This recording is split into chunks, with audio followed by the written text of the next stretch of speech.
غور کرے گا، اللہ جل جلالہ کی عظمت شان، اس کی قدرت کاملہ اور حکمت بالغہ پر غور کرے گا، اس کی شان ربوبیت پر غور کرے گا، تو اس تفکر کے نتیجے میں اللہ تبارک و تعالی کی عبادت کی طرف دل مائل ہوگا اور خود بخود دل میں داعیہ پیدا ہوگا کہ جس مالک نے یہ ساری کائنات بنائی ہے، یہ سارا نظام چلا رہا ہے، اور جس مالک نے ایک رحمت مجھ پر نازل فرمائی ہے، اور جس مالک نے مجھے رحمتوں کی بارش میں رکھا ہے، اس مالک کا بھی مجھ پر کوئی حق ہوگا۔ جب یہ داعیہ، یہ ارادہ، یہ میلان پیدا ہوا، اس وقت کیا کرنا چاہیے؟ اس سوال کے جواب میں علامہ نووی رحمہ اللہ نے ایک بات قائم فرمایا کہ جب بھی اللہ تعالیٰ کی عبادت کا داعیہ پیدا ہو اور کسی نیک کام کرنے کا مخلوق سامنے آئے، تو اس وقت ایک مومن کا کام یہ ہے کہ جلد از جلد اس نیک کام کو کر لے، اس میں دیر نہ لگائے۔ یہی معنی ہے مبادرۃ کے، یعنی کسی کام کو جلدی سے کر لینا، ٹال مٹول نہ کرنا، کہ آئندہ کل پر نہ ڈالنا۔ نیکی کے کاموں میں بھی ریس کو دوڑ لگانا چاہیے۔ علامہ نووی رحمہ اللہ سب سے پہلے اس آیت کو لے کر آئے، آیت کریمہ لائے، وَسَارِعُوا إِلَىٰ مَغْفِرَةٍ مِّن رَّبِّكُمْ وَجَنَّةٍ عَرْضُهَا السَّمَاوَاتُ وَالْأَرْضُ أُعِدَّتْ لِلْمُتَّقِينَ۔ اللہ تبارک و تعالیٰ تمام انسانوں کو خطاب کر کے فرما رہے ہیں، پوری دنیا کے انسانوں کے لیے فرما رہے ہیں کہ اپنے پروردگار کی مغفرت کی طرف اور اس جنت کی طرف جلدی سے دوڑو جس کی چوڑائی آسمانوں اور زمین کے برابر، بلکہ اس سے بھی کہیں زیادہ ہے، اور وہ کس کے لیے ہے آگے بیان فرمایا، اور وہ متقی لوگوں کے لیے تیار کی گئی ہے۔ مسارعت کے معنی جلدی سے جلد کوئی کام کرنا، دوسرے سے آگے بڑھنے کی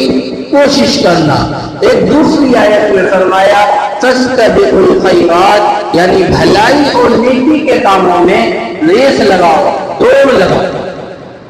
خلاصہ اس کا یہ ہے کہ جب کسی نیک کام کا ارادہ اور داعیہ دل میں پیدا ہو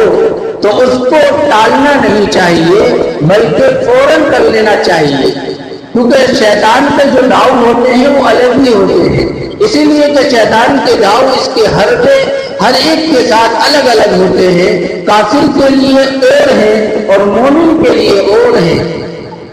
مومن کے دل میں شیطان یہ بات نہیں ڈالے گا کہ یہ نیکی کا کام مت کیا کر، یہ نیکی کا کام مت کیا کر، یہ برے کام ہے، یہ بات براہ راست اس کے دل میں نہیں ڈالے گا، اس لیے کہ وہ بھی یہ جانتا ہے، اس کو بھی یہ معلوم ہے کہ صاحب الایمان ہونے کی وجہ سے نیکی کے کام کو برا نہیں سمجھ سکتا، لیکن مومن کے ساتھ اس کا یہ حرکہ ہوتا ہے تو اس سے یہ کہتا ہے کہ یہ نماز پڑھنا، یہ فلاں نیک کام کرنا، یہ فلاں صدقات کرنا تو اچھا ہے، اس کو کرنا چاہیے، لیکن انشاءاللہ کل سے شروع کروں گا، انشاءاللہ کل سے شروع کروں گا۔ جب کوئی آدمی نیکی کی طرف کو راغب ہوتا ہے تو اس کے دل میں عام طور پہ یہ بات بھی آ جاتی ہے کہ میں آئندہ کل سے کروں گا، اور جب یہ کل آ گئی تو سمجھ لیجئے گا کہ اللہ تبارک و تعالیٰ کہہ رہے ہیں اور فرما رہے ہیں کہ آپ نیکی کی طرف کو دوڑیے گا۔ جب آپ کے دل میں کوئی انسان نیک بات کر رہا ہے کہیں پر بیٹھ کر اور آپ اس سے متاثر ہو گئے ہیں اور آپ کا دل مائل ہو چکا ہے کہ نیکی کی بات ہے، اس کو ابھی کرنا چاہیے، اب جو ہے کل کے لیے ٹالنا، گویا کہ ایک ایسا سمجھیے گا اس نعمت سے انسان اب محروم ہوتا چلا جائے گا، اب اس کے ہاتھ میں یہ نعمت لگنے والی نہیں۔ جس انسان نے یہ سوچ لیا کہ کل کو کروں گا، بات ابھی دین کی سمجھ میں آئی ہے، اس محفل میں سمجھ میں آئی ہے، لیکن بات کو سمجھنے کے بعد میں انسان مسجد سے نکلتا ہے۔ آپ لوگوں میں بہت سے لوگ ایسے ہوں گے کہ بات سمجھتے ہیں اور سمجھنے کے بعد میں کوشش یہ کرتے ہیں کہ میں اس پر عمل کروں گا، لیکن اس کا ارادہ تو ہوتا ہے عمل کرنے کا، لیکن عمل کے ارادے کے ساتھ ساتھ اس کا دوسرا ارادہ یہ ہو جاتا ہے کہ کل سے کروں گا، یہ جو کل ہے یہ لے کر آیا شیطان، وہ آپ کو کام سے نہیں روکے گا، اچھے کاموں سے، نیک کاموں سے روکے گا نہیں، لیکن ایسے حرکت اختیار کرے گا، ایسی دل میں باتیں ڈالے گا کہ آپ سمجھ میں نہیں سکتے، میں اور آپ جان میں نہیں سکتے کہ کہاں سے یہ تدبیر لے کر آیا ہے، کہاں سے یہ حرکت اختیار کیے ہیں۔ میرے بھائیوں بزرگوں دوستوں، صحابہ رضی اللہ عنہ کا مقام دیکھیے، صحابہ اکرام کے بارے میں آتا ہے جب کوئی کام نیکی کا پیارے نبی علیہ السلام بیان فرماتے تھے تو آپ فوراً اس کو مانتے تھے اور فوراً پوچھ لیتے تھے۔ غزوہ تبوک کا واقعہ لکھا ہے، غزوہ تبوک کی جو غزوہ ہے میرے بھائیوں بڑا شدید ہے، بڑا سخت غزوہ ہے۔ اس غزوے کے اندر جب یہ غزوہ ہوا ہے میرے بھائیوں تمام لوگوں کو یہ حکم دے دیا گیا ہے کہ سب کے سب مسلمان جہاد میں نکل جائیں۔ آپ سوچئے گا، ایک طرف سخت گرمی ہے اور گرمی کی کیسے آگ کے شعلے برس رہے ہیں، زمین سے آگ نکل رہی ہے، لیکن اس کے باوجود اللہ کے نبی علیہ السلام مسجد نبوی کے اندر داخل ہوتے ہیں۔ اللہ کے نبی علیہ السلام اعلان فرماتے ہیں کہ غزوہ تبوک کرنا ہے بھائی، صحابہ کے سامنے آپ اپنا بیان رکھتے ہیں، آپ بات فرماتے ہیں۔ اللہ کے نبی علیہ السلام فرمانے لگے اس غزوے کے اندر سواریوں کی بھی ضرورت ہے، آلات کی بھی ضرورت ہے، پیسوں کی بھی ضرورت ہے، اونٹوں کی بھی ضرورت ہے، اور ہمارے پاس میں کچھ ایسی چیزیں ہے ہی نہیں کہ ہم جو اس کو ایک یا دو آدمی مل کے کر سکیں۔ معلوم ہوا اللہ کے نبی علیہ السلام نے جب یہ اعلان فرمایا ہے کہ اونٹنیوں کی بھی ضرورت ہے، پیسوں کی بھی ضرورت ہے، تو میرے بھائیوں آگے لکھتے ہیں کہ تمام صحابہ سے فرمایا کہ مسجد کے اندر مسجد نبوی میں بیٹھے ہیں کہ تمام لوگ اس میں دو چڑھ کر حصہ لیں اور سب لوگ اپنی ہاتھیں لگائے چندہ لے کر آئے۔ بہرحال پیارے نبی علیہ السلام نے جب یہ بات ارشاد فرما دی، تمام صحابہ نے اس بات کو سنا۔ حضرت عمر رضی اللہ عنہ بھی یہاں سے محفل سے اٹھے اور گھر پر پہنچتے ہیں، گھر تشریف لے جاتے ہیں، سارے مال کو اکٹھا کیا، سارے مال کا اکٹھا کرنے کے بعد میں سب مال کا، پیسوں کا،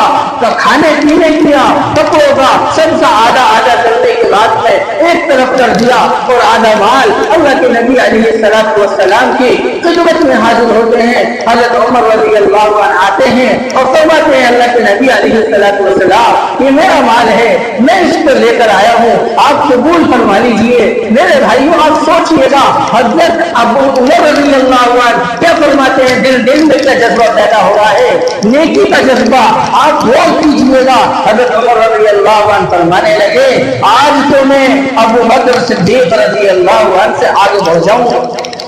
یہ جذبہ تھا ان لوگوں کا جو میرے بھائیوں بزرگوں دوستوں صحابہ اکرام تھے، خلیفہ دوم ہیں، ان کا یہ جذبہ ہے۔ کچھ دیر کے بعد میں حضرت ابو بکر بھی صدیق بھی رضی اللہ عنہ سے لے کر اپنا مال آتے ہیں۔ حضرت ابو بکر رضی اللہ عنہ سے پہلے حضرت عمر رضی اللہ عنہ سے پوچھا اللہ کے نبی علیہ السلام نے، اے عمر آپ کیا لے کر آئے ہیں، کتنا مال چھوڑ کر آئے ہیں؟ حضرت عمر رضی اللہ عنہ فرمانے لگے اے اللہ کے نبی علیہ السلام آدھا مال لے کر آ گیا ہوں اور آدھا گھر والوں سے ضرورت کے لیے چھوڑ کر آ گیا ہوں۔ پیارے نبی علیہ السلام میرے بھائیوں بزرگوں دوستوں دعا فرمائی، اے اللہ عمر کے مال میں برکت عطا فرما، آپ کے مال میں اللہ برکت عطا فرمائے۔ ابو بکر صدیق رضی اللہ عنہ کی باری آتی ہے، ابو بکر صدیق رضی اللہ عنہ سے پوچھتے ہیں اور کہنے لگتے ہیں اللہ کے نبی فرماتے ہیں اے ابو بکر تم کیا لے کر آئے ہو؟ ابو بکر فرماتے ہیں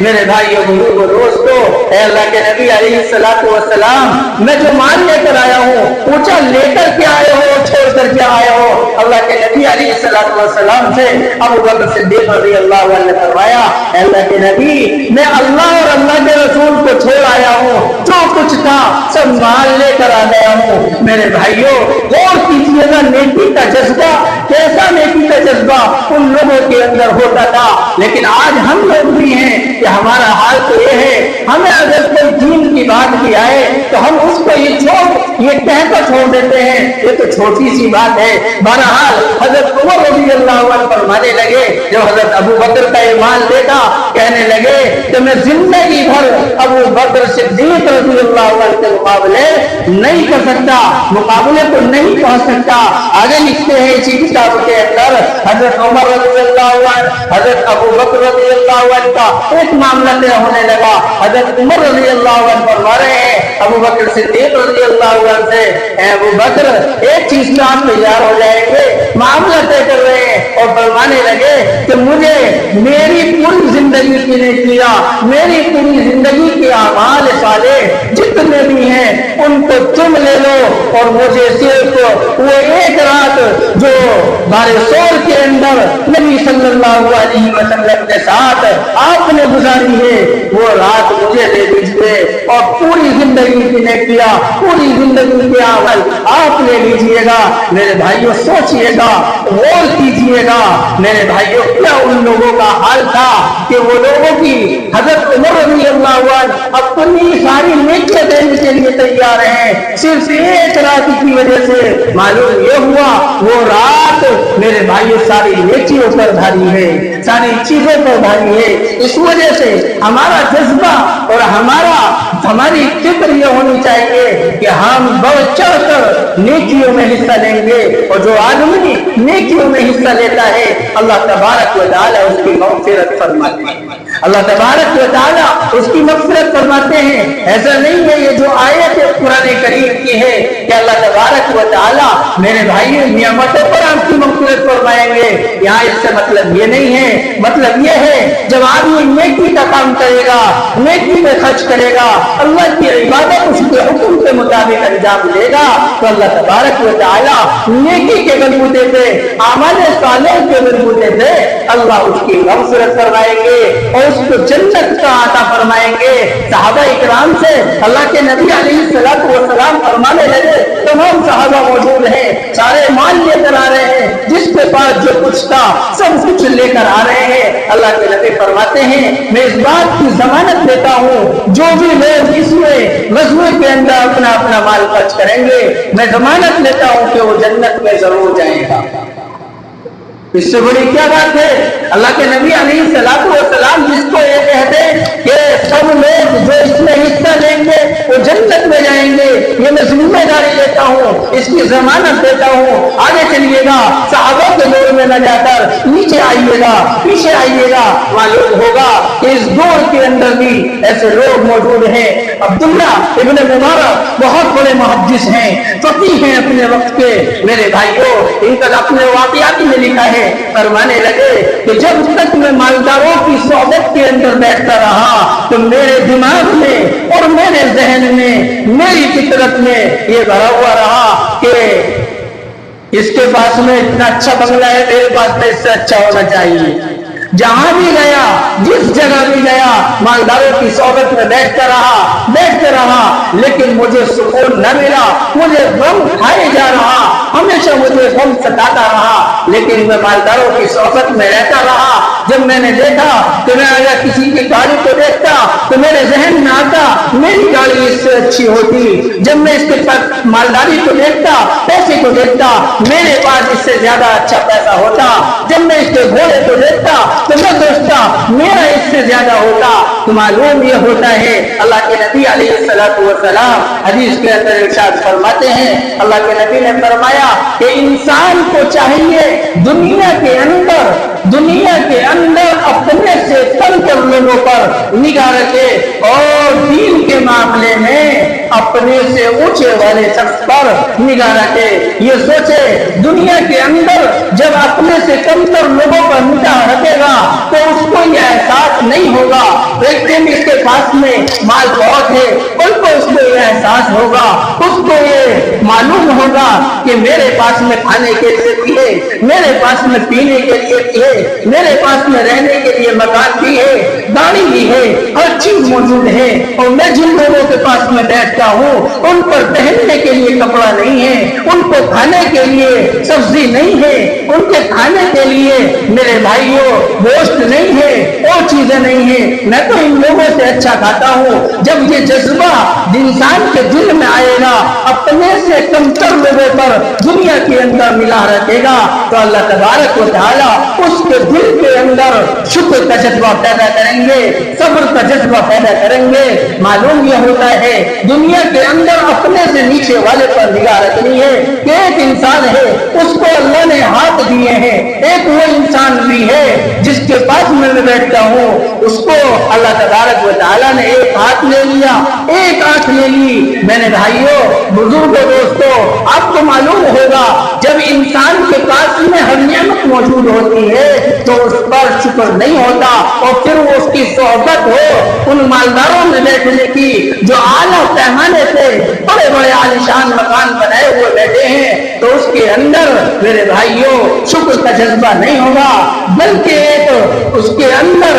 حسد کا جذبہ آئے گا, اس کے اندر تکبر آئے گا, اور وہ یہ چاہے گا کہ میں اس سے اونچا ہو جاؤں, اور یہ سمجھے گا اپنی تمام چیزوں کو, اپنے تمام مال کو دیکھ کر کہ میرے پاس تو کچھ بھی نہیں ہے, حالانکہ یہاں گئے تو اس کی تو بڑی اچھی عمارت بنی ہوئی تھی, اس کے پاس میں تو 4 ویلر گاڑی تھی, ہمارے پاس میں 2 ویلر ہے. معلوم یہ ہوتا ہے جب دنیا کے اندر ہم اپنے سے اوپر کو دیکھیں گے تو ہمارے دل کے اندر جذبہ شکر کا نہیں آئے گا, بلکہ خواہش رہے گی کہ ایک چیز آئی ہے, ایک مالدار بنا ہے, ایک گھر بنا ہے, دوسرا بن جائے, دوسرا بنا ہے, تیسرا بن جائے. ابن آدم کی خواہشات ہوتی ہے کہ اللہ تبارک و تعالیٰ نے اس کو اگر ایک وادی بھر پر سونے کی دینی ہے تو دوسری کی تلاش میں نکلے گا, وہ 2 دینی ہے تو یہ چاہے گا تیسری بھی آ جائے. معلوم یہ ہوتا ہے کہ اس کا پیٹ بھرنے والا نہیں ہے,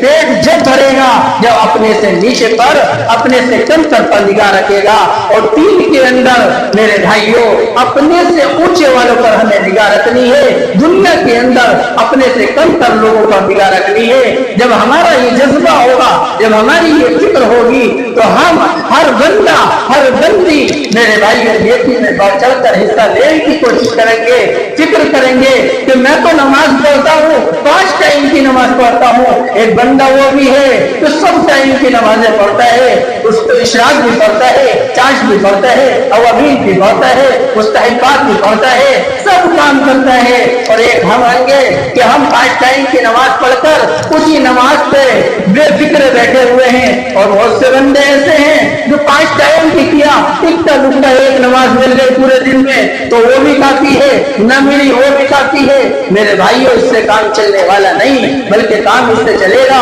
کہ ہم اپنی کوشش یہ کریں کہ ہمیں ہر نیکی کے اندر, چاہے وہ عبادت کا معاملہ ہو, چاہے وہ معاملات کا معاملہ ہو, چاہے وہ معاشرت کا معاملہ ہو, ہر اعتبار سے ہمیں نیکی میں بڑھ چڑھ کر حصہ لینا ہے, ہمیں آگے بڑھنے کی کوشش کرنی ہے, ہمیں پیچھے نہیں ہٹنا کہ ہم تو 4 فرض پڑھتے ہیں بس یہی کافی ہے, پورے دن میں 5 نمازیں پڑھتے ہیں یہی کافی ہے. یہ جذبہ نہیں, یہ تو میرے بھائیوں, بزرگوں, دوستوں, ایک تکبر دماغ کے اندر جب آ جاتا ہے تو وہ یہ سمجھتا ہے کہ مجھ سے بڑا نمازی, 5 ٹائم کی پڑھنے والا, مجھ سے بڑا نمازی اب کوئی نہیں ہے. بھائی میں نماز تو پڑھ رہا ہوں 5 ٹائم کی, تم تو 5 کی بھی نہ پڑھتے, تم تو 1 کی بھی نہ پڑھتے. یہ جو جذبہ ہے یہ تکبر ہے, یہ حسد ہے, یہ بڑائی ہے, یہ نہیں آنا چاہیے. ایک مرتبہ میرے بھائیوں, بزرگوں, دوستوں, انسانوں کو اس دنیا سے سب کو جانا ہے اور سب کی آنکھیں بند ہونی ہے. اس دنیا کے اندر کچھ دن رہنا ہے, جو کمائیں گے میرے بھائیوں